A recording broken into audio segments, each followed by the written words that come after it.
I was 23, April 1st, 1992, when I became a financial advisor. And the Dow Jones Industrial Average closed that day at 3,250. Today, when I went to research the difference, it was 32,500. I thought, what an odd coincidence. And isn't it funny what a couple of zeros can do to your money and your life?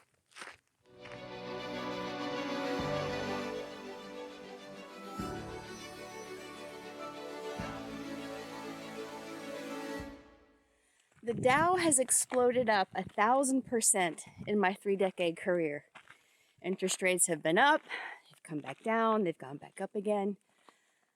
There have been more crises and unexpected events that have occurred.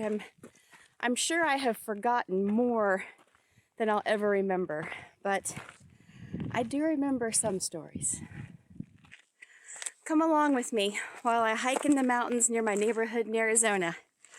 I'll tell you a little bit about what it was like to be a young financial advisor and what has got to be the most incredible and tumultuous 8 years in the market, the 1990s.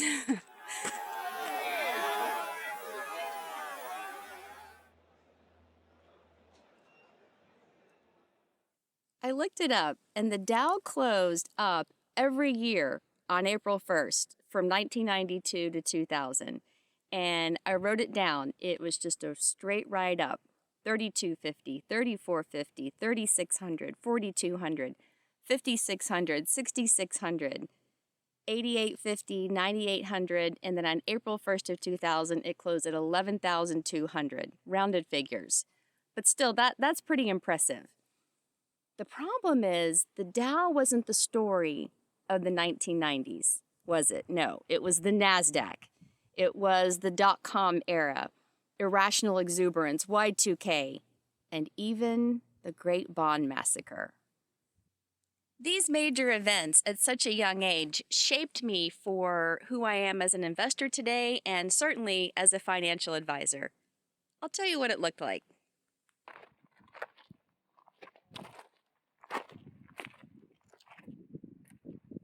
The NASDAQ ended at 675 at the end of 1992. It was up about 15% that year, and it had just come off of an up 56% year in 1991. Why the big move up? Well, interest rates were at 9% my junior and senior year in college, and late 80s. And that wasn't a blip. Rates had been solidly in the double digits for a while by then. When I graduated in 1991, interest rates were 3.5%.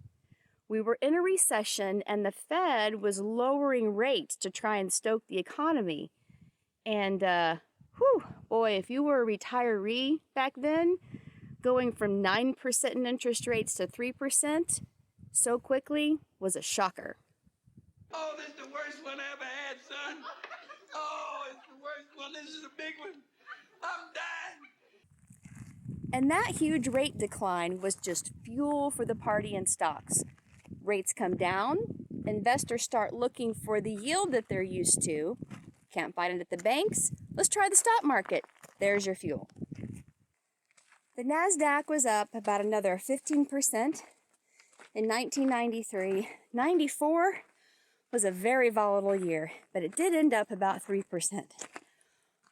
That's the one pause in the NASDAQ, was 1994. But the story changed and became all about bonds that year.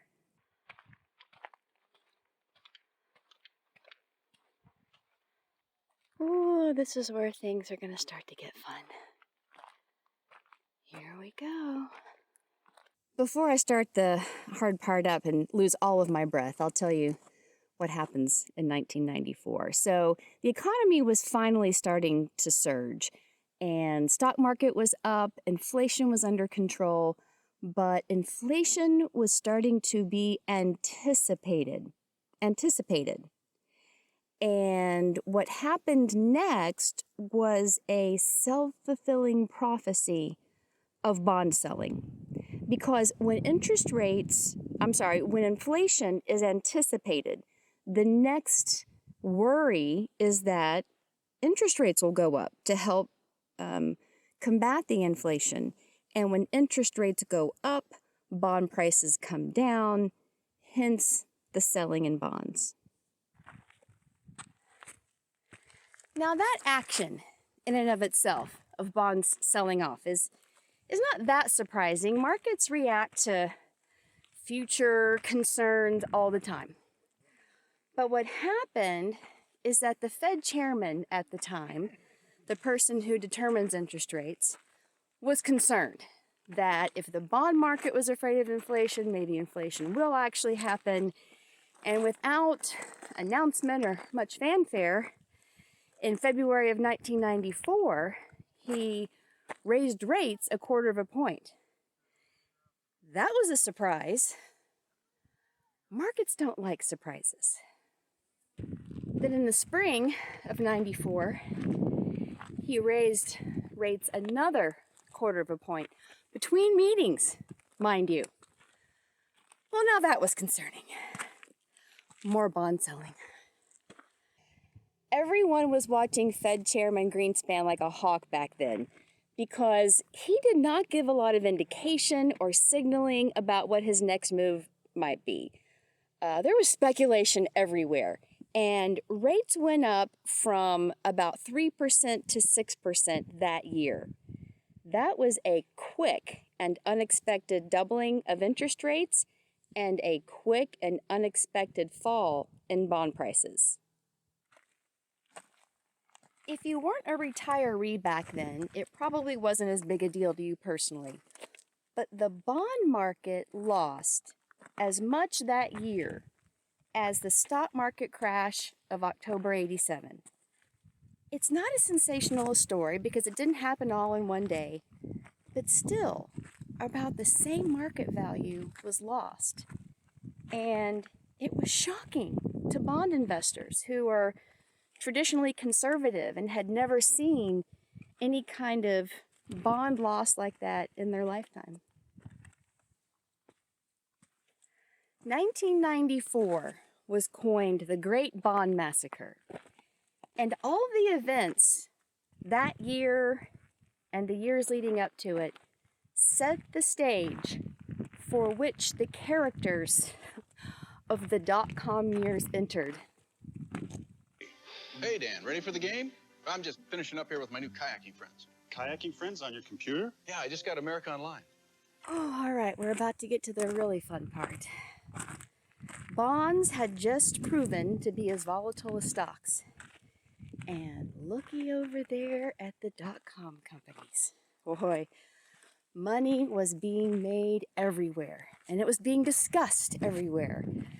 On every news channel, at every party, in the salons, golf courses, you name it. And you were the idiot for not buying into them. Didn't matter if those companies weren't making money. You could make money. It was a complete and total setup for a fear of missing out. Now all we needed was the final piece of the puzzle, the fuel for the big party. Interest rates. You know, the Fed had just felt like they made a big mistake in raising rates so quickly in anticipation of inflation, not after evidence of inflation. So one could argue that they were a little hesitant to raise rates as things got crazy, even as Greenspan made the comment about irrational exuberance.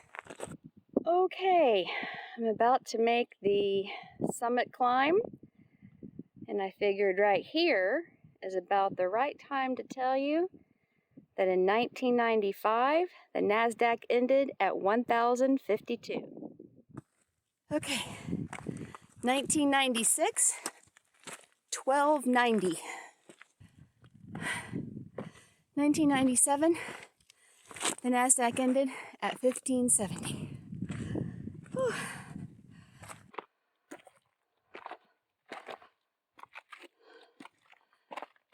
Okay. 1998, 2190 is where the NASDAQ closed for the year. 1999, 4,070. I'm sorry. Where did we begin? 675? Ooh, that's a long way down there. Ooh, okay. Almost there. Let's just take a little pause and put some percentages on that. So from 98 to 99 was an 85% jump in the NASDAQ. That's 1 year. That was on top of a 40% growth the year before, on top of a 20, on top of a 20, on top of a 40. Wow. That was crazy. It genuinely didn't matter what you bought back then. It all went up. It was just a matter of how much. And I remember investors coming to me upset that they only did 35% that year. Genuinely angry because their neighbor told them that they did 50% that year. And then you'd hear, oh, you only did 50%? Well, that's nothing. I did 85. What are you investing in? Someone next to that person would say, 85? I was up 115. Where have you been?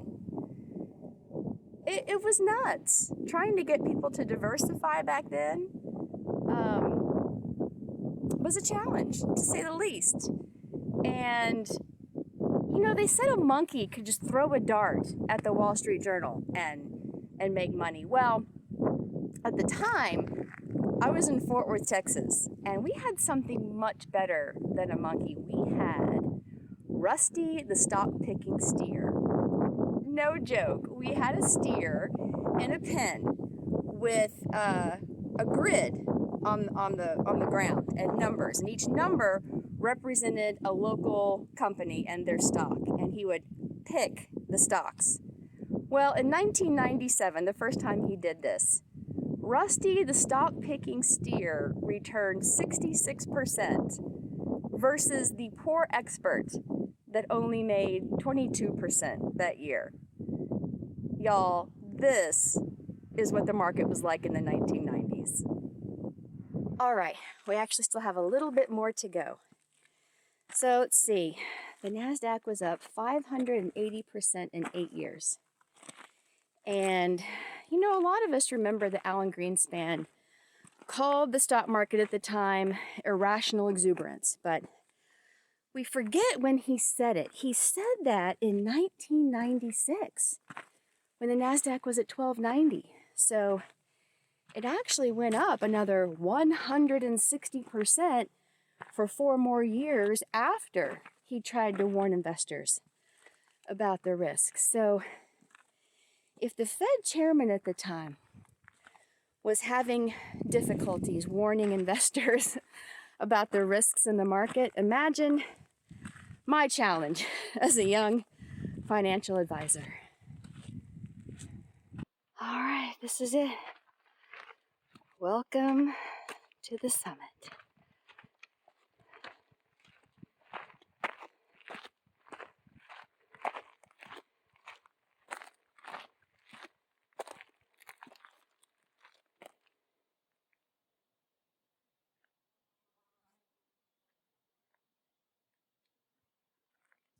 Now, in the midst of all this exuberance, a great fear was brewing.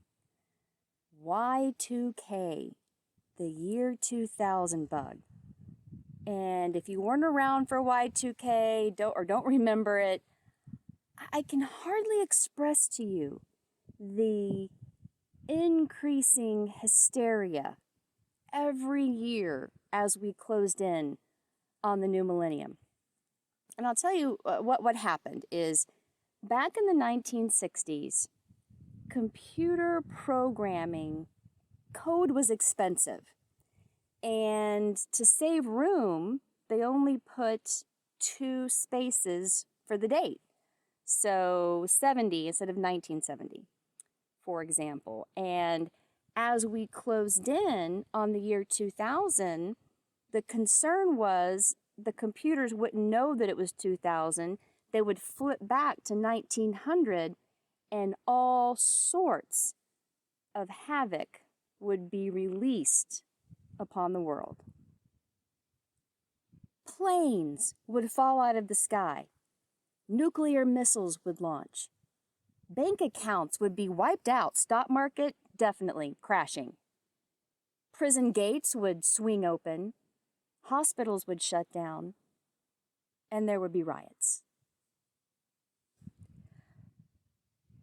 We were told to turn off our computers before midnight on December 31st of 1999.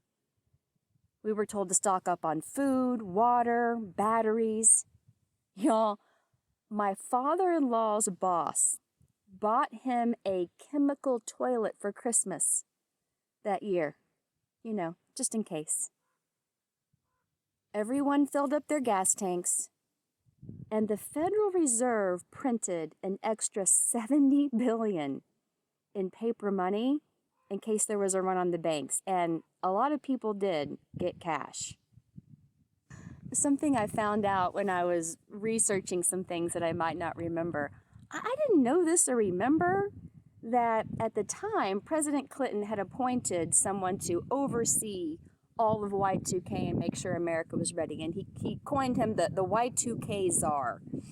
And this man boarded a plane right before midnight, December 31st, 1999, to prove to the American public that the planes weren't going to fall out of the sky and that we were indeed ready for Y2K.